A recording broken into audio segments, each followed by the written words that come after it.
आज मैं सुनीता आप सबके लिए सोशल मीडिया से एक बहुत सुंदर सी कहानी लेके आई हूँ। कहानी का शीर्षक है स्वप्न भंग। अभी बस के आने में देर है, शायद 2 घंटे और इंतजार करना होगा।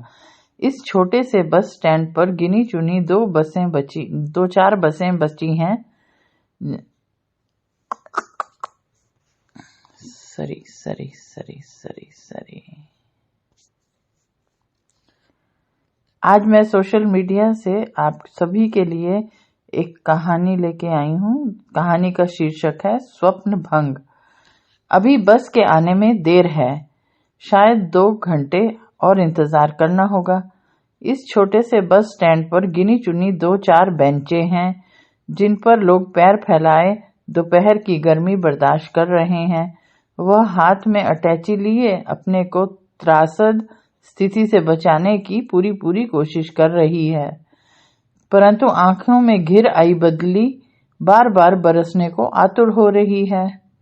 वह चश्मा उतारकर साफ करने के बहाने धीरे से आंसुओं को पोंछ लेती है, परंतु सैलाब है कि रुक ही नहीं रहा है। अपने आप को कोसने के अतिरिक्त वह कर भी क्या सकती है। एक अव्यक्त झुंझलाहट अपने आप पर आ रही है। आखिर इस शहर में आकर अपने बचपन को ढूंढने की मूर्खता वह कैसे कर बैठी। एक जिम्मेदार पद पर पदस्थ होने से आए दिन विभिन्न परिस्थितियों से गुजरना होता है, परंतु आज जिन स्थितियों का सामना करना पड़ा है उसके बारे में तो उसने स्वप्न में भी नहीं सोचा था।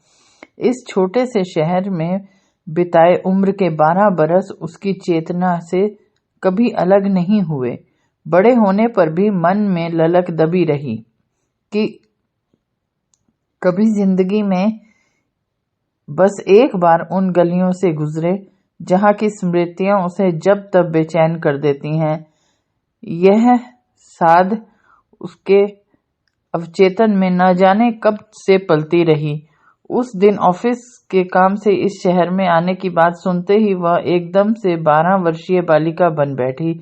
जिस उत्साह से उसने तैयारी की वह पहली बार ससुराल से मायके जाने वाली किसी लड़की से कम नहीं थी।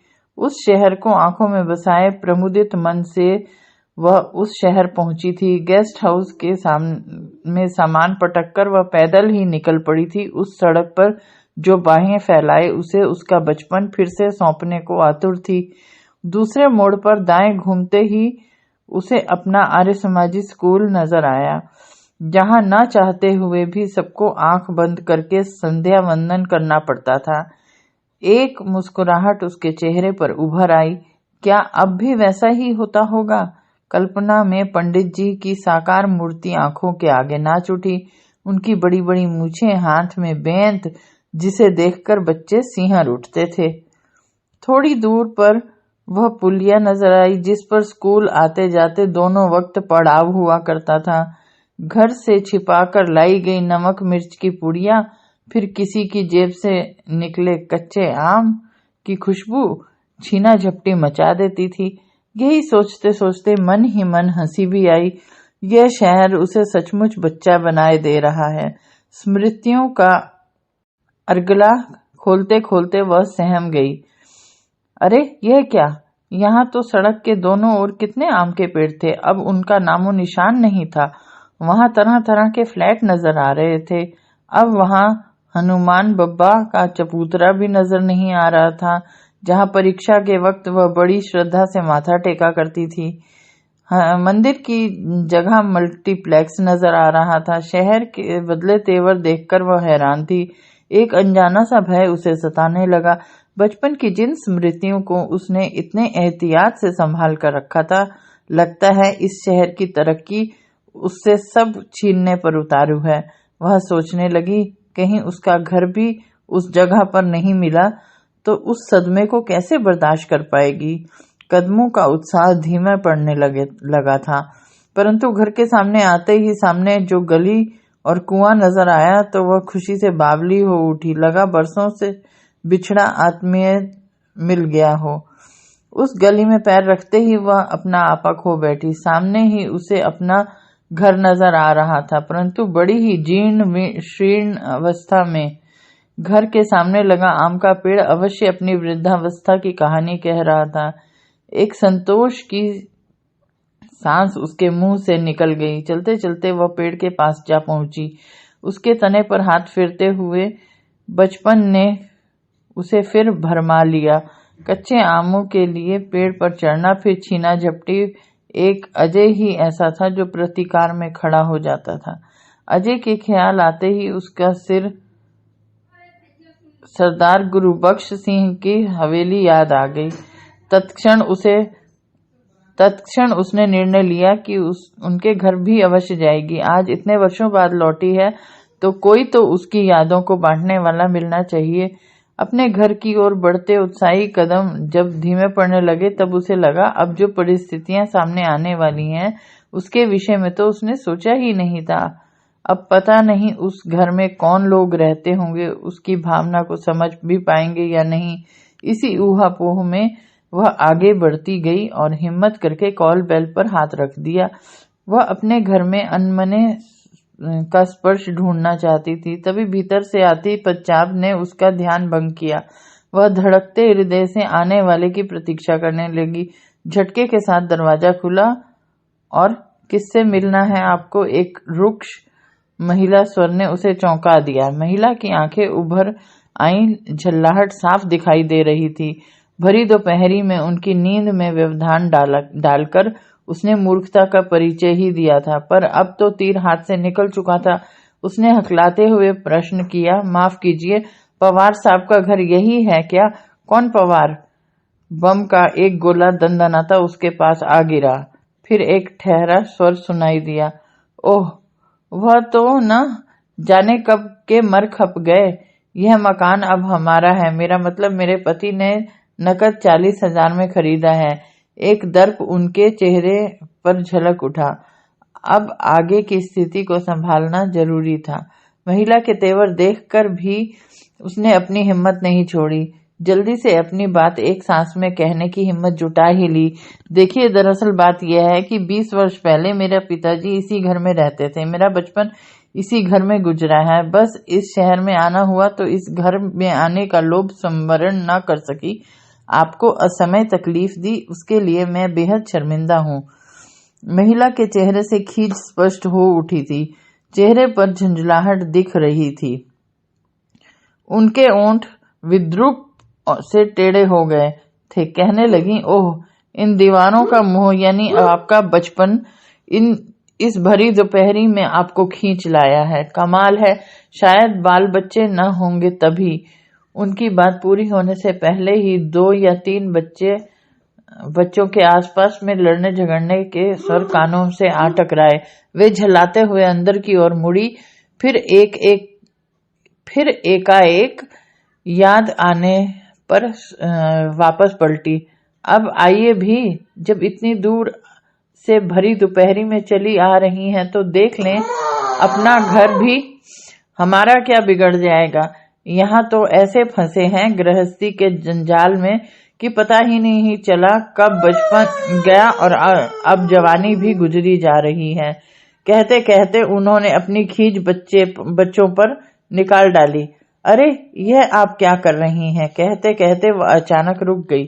महिला की आंखों में उभर आई अवहेलना का भाव उसने पहचान लिया। उनकी अनाधिकार चेष्टा उन्हें पसंद नहीं आई थी। एक 13 साल की लड़की को लगभग उसकी ओर ढकेलते हुए उनका स्वर उभरा, जा रही कम्मो, इन मेम साहब को अपना घर दिखा रहा। अपने मान अपमान को भूल वह तुरंत कम्मो के पीछे पीछे आंगन की ओर निकल आई। मन की प्रसन्नता वापस लौट आई, पर आंगन में आते आते उसकी निगाह दीवार से जा टकराई। बेसाख्ता उसके मुंह से निकला, अरे, यह क्या? यह दीवार ने आंगन को 2 हिस्सों में बांट दिया था। कल्पना में वह आंगन में फैली चमेली की बेल, पपीते के पेड़, खिलते हुए मोंगरा के पौधों को देख रही थी, परंतु वास्तविकता कुछ और की और नजर आ रही थी। तभी कानों में तिक्त स्वर आया, दीवार नहीं उठाते तो क्या करते? ऐसे में किराएदार रखना संभव है क्या? इतने बड़ी दीवार होते हुए भी मुए हमारी हर बात की खबर रखते हैं। किराएदार अनजाने में उसके मुंह से निकल ही पड़ा, और क्या? तुम क्या सोचती हो 5 बच्चों के साथ गुजारा अकेले तनख्वाह में कैसे हो सकता है? लगता है घर गृहस्थी के फेर में नहीं पड़ी हो। उनकी सारी कटुता खींच इन शब्दों में मुखर हो उठी थी। वे आर्थिक तंगी से गुजर रही थी। दोष उनका भी नहीं था। वह घूम घूम कर वे ही 2 कमरे दिखाने लगी जो उसकी सरहद में थे। बाकी के 2 कमरे और लंबा बरामदा पार्टीशन वाले हिस्से में चला गया था, परंतु दूसरी ओर जाने का उत्साह चूक गया था। आशा का एक संबल अभी बाकी था। सामने सरदार गुरबख्श सिंह जी की हवेली। पूर्ण आत्मविश्वास से लबरेज वह हवेली के विशालकाय दरवाजे पर जा खड़ी हुई। हवेली में भी आधुनिक तरीके से काफी कुछ परिवर्तित हो चुका था। एक मुस्कान उसके चेहरे पर उभर आई। क्यों न हो, आखिर बड़े ठेकेदार ठहरे। पोर्च में 2 गाड़ियां खड़ी थी। धड़कते हृदय से उसने घंटी पर हाथ रख ही दिया। तुरंत ही दरवाजा खुल गया। एक नौकर आंखों में ढेर सारे प्रश्न लिए सामने खड़ा था। जल्दबाजी में उसके मुंह से निकला, सरदार गुरबख्श सिंह जी हैं क्या? नौकर की आंखों में पहले आश्चर्य फिर हंसी उभरी, परंतु तुरंत ही हंसी को दबा लिया। फिर बोला, जी उन्हें गुजरे तो 12 बरस हो गए। वह इस स्थिति के लिए तैयार नहीं थी। फिर संभलते हुए पूछा, और उनके बच्चे अजय, रीता, डॉली? एक संतुष्ट मुस्कान चेहरे पर उभर आई। आप बैठक में बैठिए, मैं अजय बाबू को खबर करता हूँ। साहब फैक्ट्री के लिए बस निकलने ही वाले हैं। दोनों बीबियां तो ब्याह कर विदेश चली गई हैं, बड़ी कनाडा और दूसरी अमेरिका में। नौकर की वाचालता से उसे बहुत सी बातें पता चल गई थी। एक संतोष मन में हुआ, चलो अजय तो मिला, क्या उससे बचपन की बातें याद होंगी? काफी देर बाद नमस्ते का स्वर उसके कानों से टकराया। वह हड़बड़ाकर उठ खड़ी हुई। हाथ यत्रवत जुड़ गए, पर मुंह से एक शब्द नहीं निकला। सामने एक लंबा चौड़ा सुदर्शन व्यक्ति खड़ा था। वह उसमें बचपन के अजय को खोजने की कोशिश करने लगी। वह घड़ी देखते हुए बोला, माफ कीजिए, मैंने आपको पहचाना नहीं, कुछ याद भी नहीं पड़ता, मैं जरा जल्दी में हूँ। कोई चंदे वगैरह की बात हो तो आप मेरी वाइफ से मिल लीजिए। अचानक वह रास्ता रोककर खड़ी हो गई। आप मुझे गलत समझ रहे हैं, मैं कोई चंदा वंदा लेने नहीं आई हूँ। आपको आपका बचपन याद दिलाने आई हूँ। आपको याद नहीं कि आपके पड़ोस में राधा नाम की एक लड़की रहती थी, जिसे आप बड़े ही अधिकार से जब तब मारा करते थे? भावावेश में उसने अजय का हाथ पकड़ लिया। मैं वही राधा हूँ, बचपन खोजते खोजते यहाँ तक आ पहुंची हूँ। अजय हाथ छुड़ाते हुए ठहाका लगाकर हंस पड़ा। बहुत खूब मैडम, आप भी ना किस जमाने में जी रही हैं। आज के इस व्यस्त जीवन में दम मारने की फुर्सत नहीं है। वर्तमान को जी नहीं पा रहे, आप अतीत की बात कर रही हैं। आप बैठिए, मेरी पत्नी के साथ बैठकर चाय पीजिए। विभा, विभा, आवाज लगाता वह भारी पर्दे के पीछे अंतर्ध्यान हो गया। इस नई परिस्थिति के लिए वह बिल्कुल तैयार नहीं थी।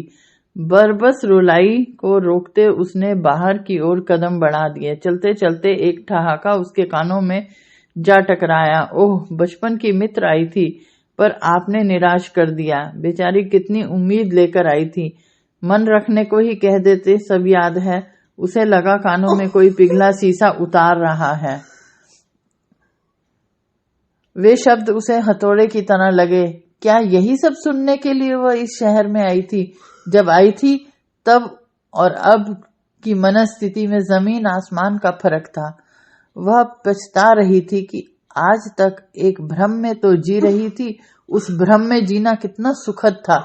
अब इस शहर ने जो परायापन दिया है, जो कटु स्मृतियां साथ ले जा रही है हूँ, क्या वे चैन से जीने देंगी? तो मित्रों, कहानी यहाँ पे समाप्त हुई। सुबोध चतुर्वेदी जी की ये कहानी मैंने सोशल मीडिया से उठाई है।